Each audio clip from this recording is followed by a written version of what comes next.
You're listening to a bonus episode of the Jurassic Park Podcast. Enjoy. If I don't innovate, somebody else will. Due to technical difficulties, all our exhibits are now closed. You are acting like we are engaged in some kind of mad science. And Zara here is going to take great care of you until I'm done working tonight, okay? Bigger, scarier, cooler, I believe is the word that you use in your memo. Any incidents? Yeah, 6 kids in the lost and found, 28 down with heat stroke. All of this exists because of me. Just like taking a stroll through the woods 65 million years ago. Hello everybody and welcome to another bonus episode of the Innovation Centre here on the Jurassic Park Podcast. You're joining me, Tom, today as usual for the Innovation Centre segment, and today we're going to be talking about all things Jurassic World Lego. So, as some of you will know, I've partnered up with Jurassic Collectibles to produce video reviews on the 5 main Lego Jurassic World Fallen Kingdom sets. So, I've built all 5 sets, I've filmed reviews on them, and I've got a lot of different thoughts on them which I'm excited to share with you guys. I have also, as of this evening recording this, built the Jurassic Park set, and that is a set which I have not yet filmed a review for Jurassic Collectibles about, but which I'm going to give you guys some insight to, so I'm excited now to be in a position to comment on that as well. I have got the Dilophosaurus outpost here. I'm waiting to build that set tomorrow night and then shoot a review on it, and I still need to pick up the T-Rex transport come payday as well, but then I'm pretty much complete. I would like to get some of the junior sets, the Raptor truck and the Pteranodon helicopter set in particular, just because both of those have got really nice ACU style soldiers who I would really just like to have as minifigures to go on guard around my Lockwood Manor display. I think they would look really, really good with that, so I would like to pick up those sets there. So obviously, as I develop more in terms of my collection, as I pick up more sets, you might hear a little bit more from me here and there about the different sets and my thoughts on those. But guys, without any further ado, let's jump straight into the first set, which retails for $19.99 and is Pteranodon Chase. So, Pteranodon Chase, for any of you who saw my bonus episode, listened to my bonus episode with Brad, you'll know that this was the set that I was least excited for. I kind of felt like the Jeep here was a little bit awkward looking, the dimensions were quite funny, and I was just a bit worried about how I would customise this Jeep. Having built the set, I really, really like the Jeep. It rolls nicely, the net launcher is really, really cool. But again, the issues I kind of identified to start with are still present. It definitely has a lack of space to it, and the dimensions and the way the doors in particular kind of curve in and then go back out do feel a little bit off, and it kind of feels like something that you wouldn't see on an actual chassis for any kind of vehicle. Again, the windscreen, like I thought, feels a little bit small here, so I would definitely like to look at different options for modifying this. And I'd perhaps like to use the 6-wide Lego windscreen piece like the one seen on the truck in the Carnotaurus set to customise this set a little bit further and really kind of push what I feel could be a really, really good Jeep, but just doesn't quite hit that criteria yet.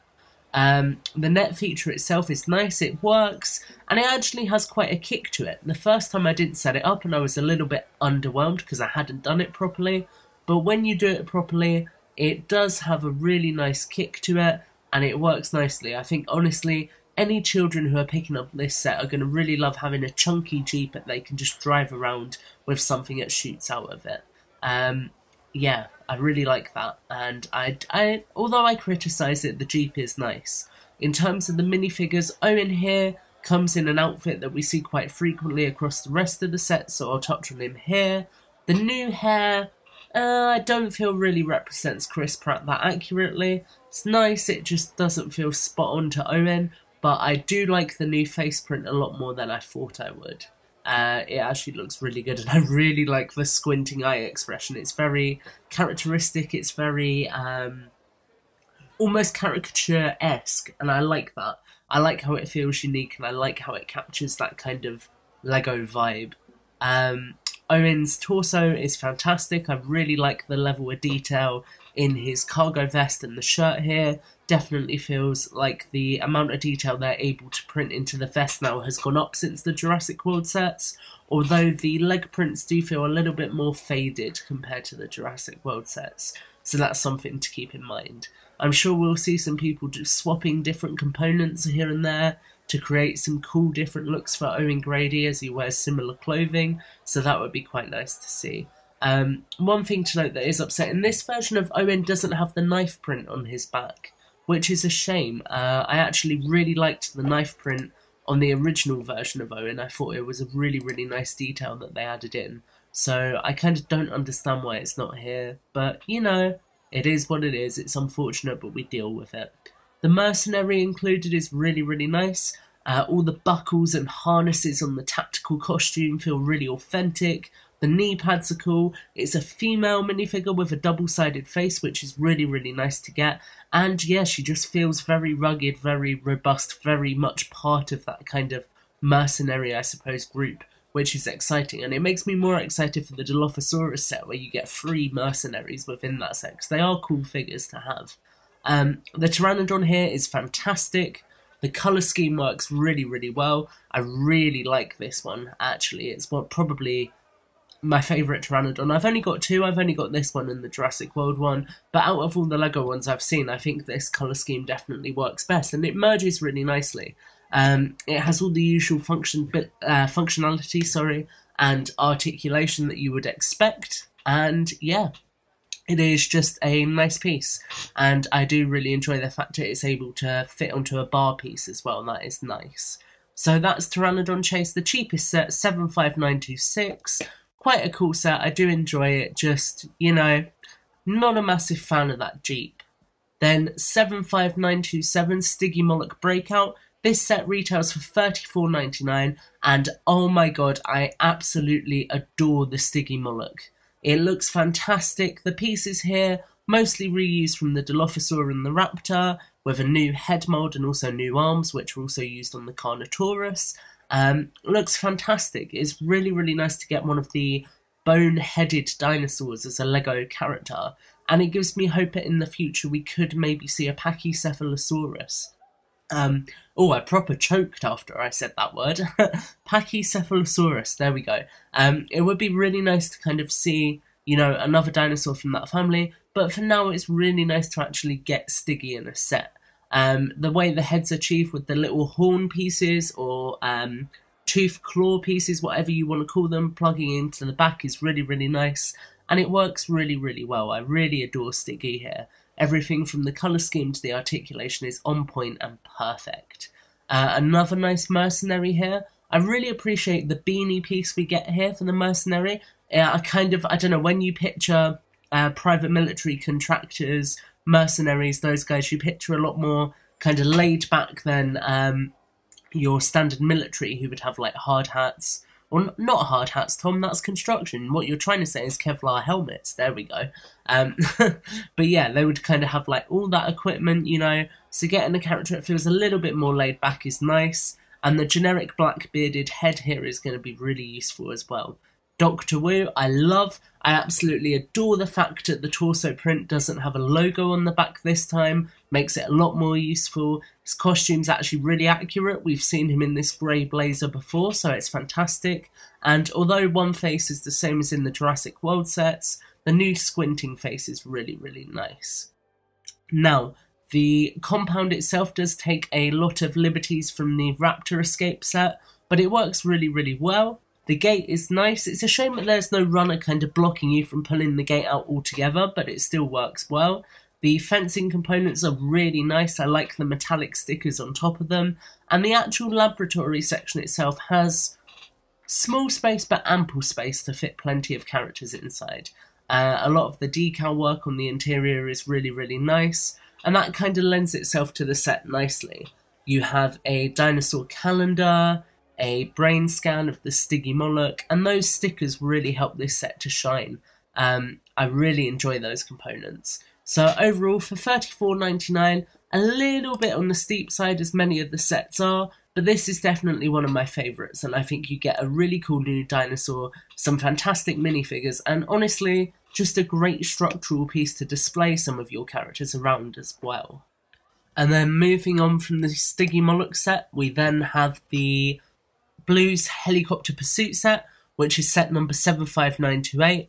And for anyone, again, who heard my bonus episode with Brad, you'll know that I wasn't really looking forward to this set. I'm not a big fan of the way LEGO tend to do their helicopters, but this one here actually really pleasantly surprised me.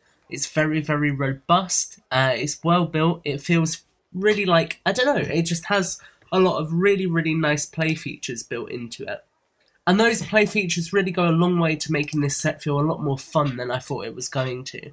In addition to that, the build for the helicopter is actually really, really nice. It's very solid, it kind of feels, it's not really as flimsy as I was expecting. I was expecting the bits that attach to the side to come off easily, but it all feels really, really well put together. And there is actually plenty of interior space. You have seating for 3 figures, but honestly, if you remove the 2 seats, the cargo bay is hollow, apart from an area towards the front that connects to the rotor, so you could probably fit more characters in it, which is really, really nice.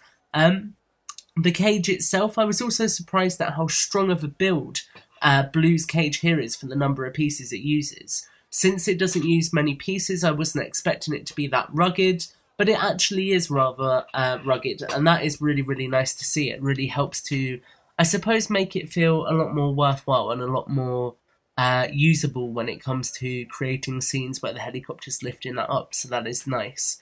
The little quad bike and trailer here is also really nicely done. Some simple sticker work on the quad bike just makes it stand out. And that front grille piece is a brand new LEGO piece for this year, which works really, really well as well. Again, another mercenary here, the same version of Owen, nothing too special to talk about. We do get Wheatley here. Off the top of my head, I can't remember his first name.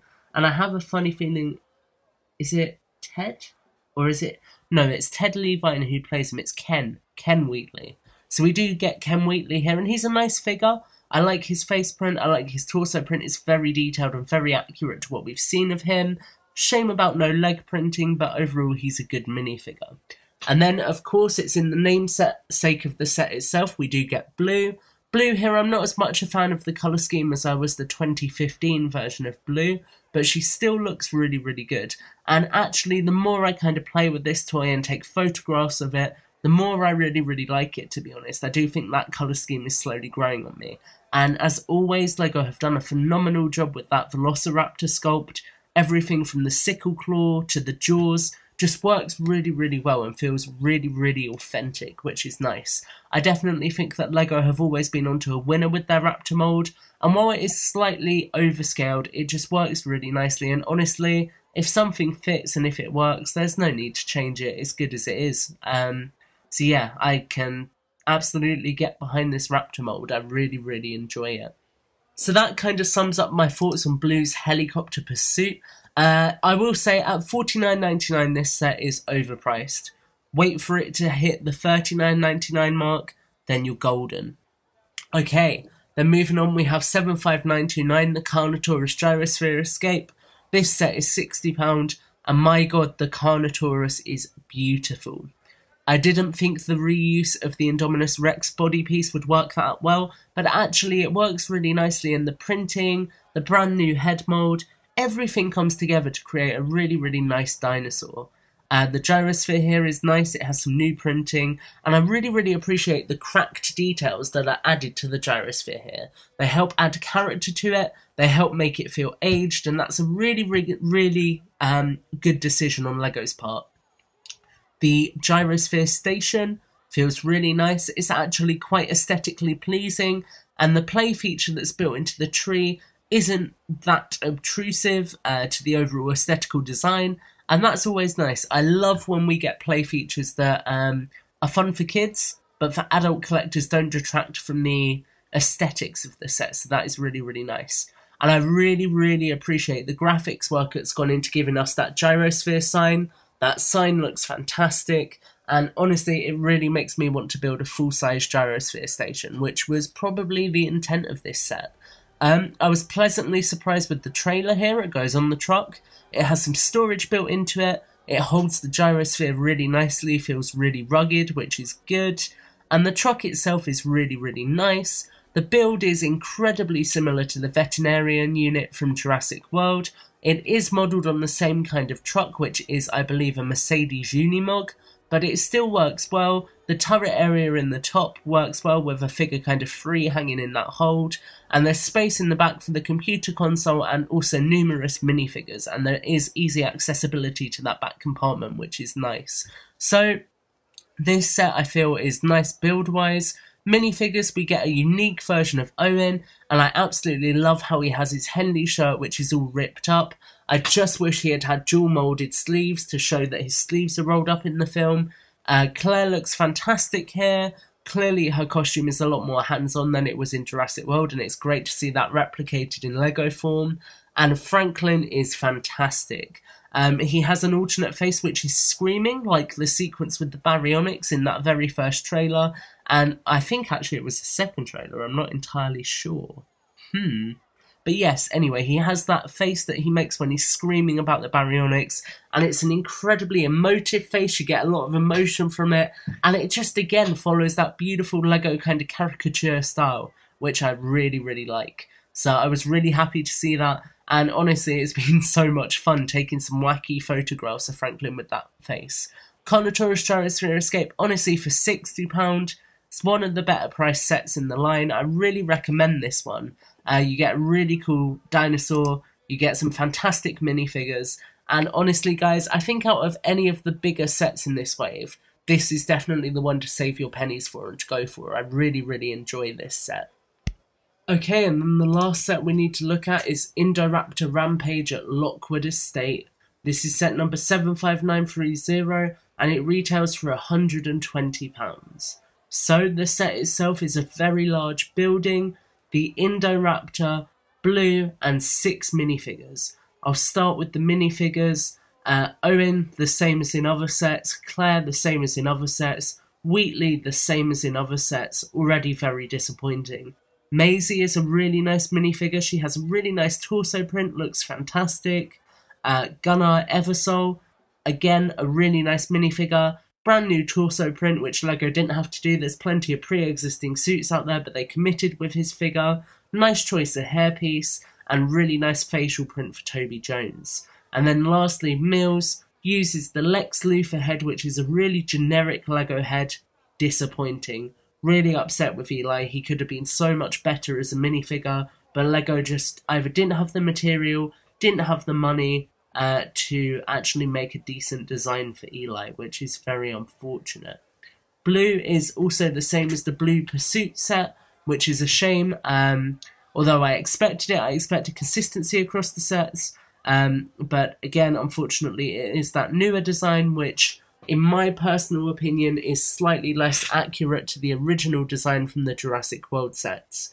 In terms of other things included, we also have Owen's bike, which is nice. It's exactly the same design as in the Raptor Rampage set from Jurassic World.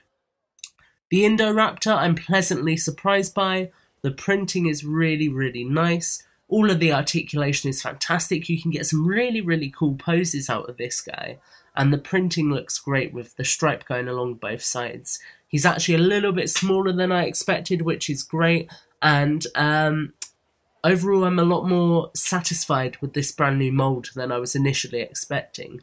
Now, the mansion itself is really nice with some play features built into it. Everything from Maisie's bedroom to the laboratory to the lower auction area look fantastic, but there is simply not enough space inside. At only 4 studs interior space in most areas, there's barely space to pose a couple of minifigures, and that is incredibly unfortunate. For a set that retails for £120, you expect a lot more than that. You expect to be able to pose more figures inside, so that is very, very disappointing.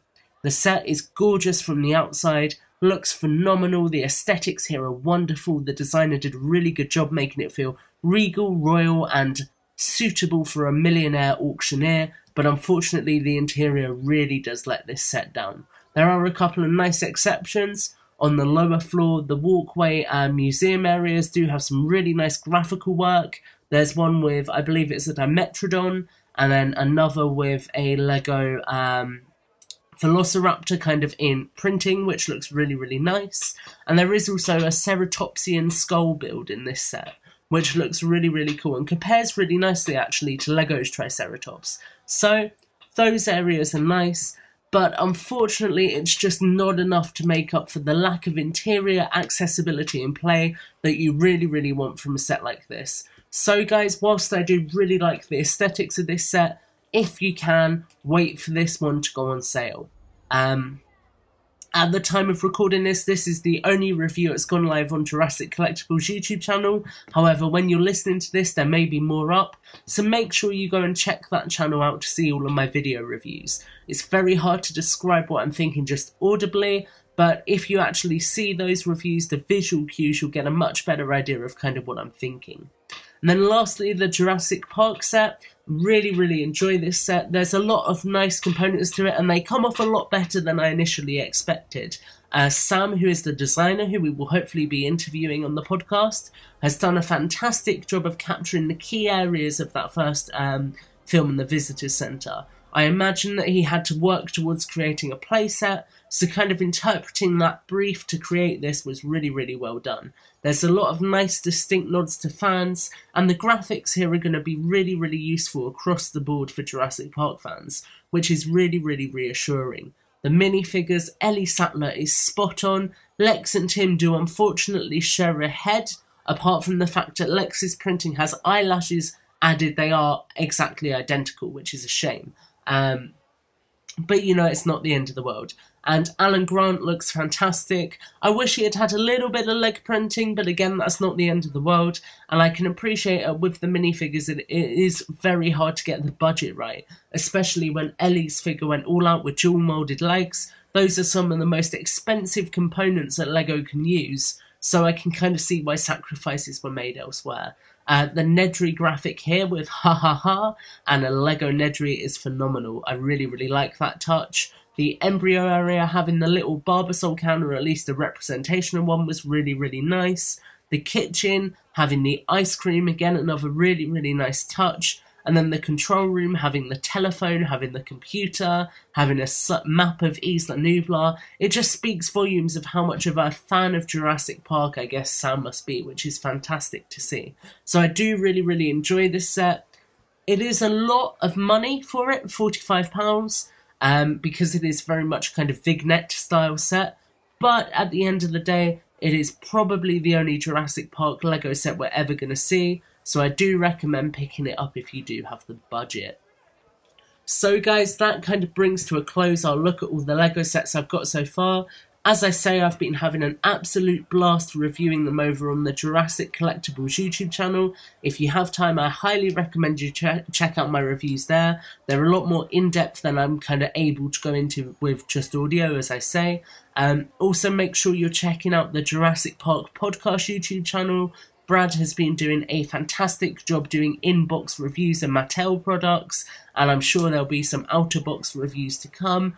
I've been doing some content. I'm sure we've got Aaron working on some content. AJ recently did a review along with his girls, which was really, really nice to see. So there's lots of different content kind of making its way out onto the grand platform for you guys. As well as that, I recommend checking out everything we're doing on Twitter. Myself, Tom_Jurassic, as you guys will already know, Brad Jost, AJ, just everyone who's involved in the podcast on Twitter, because we're all really, really enjoying the new products. I've been doing a bunch of different photographs with the Mattel products recently. I know Brad's been doing different content. AJ again, people just sharing kind of what they're picking up. Really, really joining in that community conversation, which has been fantastic to see.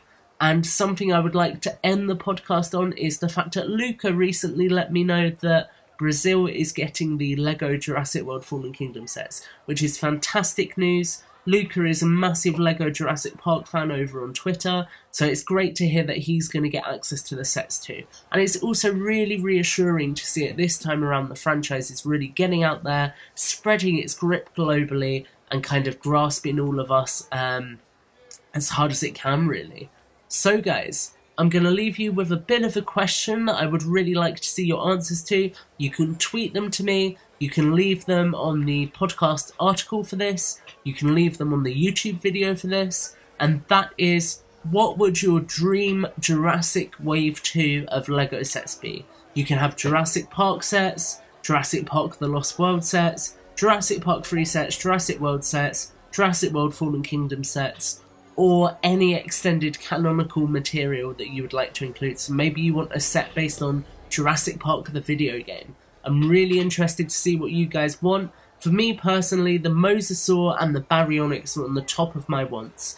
So I really hope we do get a second LEGO wave, so we get the opportunity to get those brand new dinosaur molds. Okay guys, I hope you've enjoyed this episode of me talking about the LEGO sets. I'm really grateful to Jurassic Collectibles for providing me with the sets to review, and again, you know, I really hope that you guys enjoy the content both here and on his channel that I've been working on with these sets. I'm a massive fan of everything LEGO, so for me, getting my hands on these sets, getting to build them and review them for you guys has been a great experience, and I hope you've had as much fun consuming the content I've created as I have actually getting to work behind the scenes on it. It's honestly been fantastic, and I really hope this is something that I can keep going moving forwards. Thanks for taking the time out to listen to this bonus episode, guys. I really hope you've enjoyed it, and I look forward to catching up with you all again in an episode here on the Jurassic Park Podcast very soon.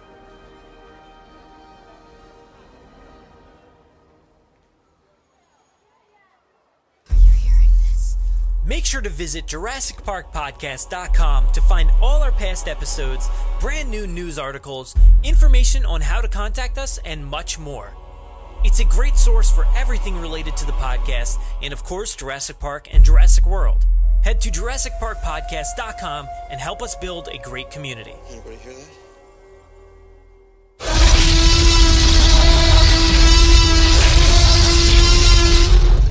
5 minutes. Drop what you're doing and leave now.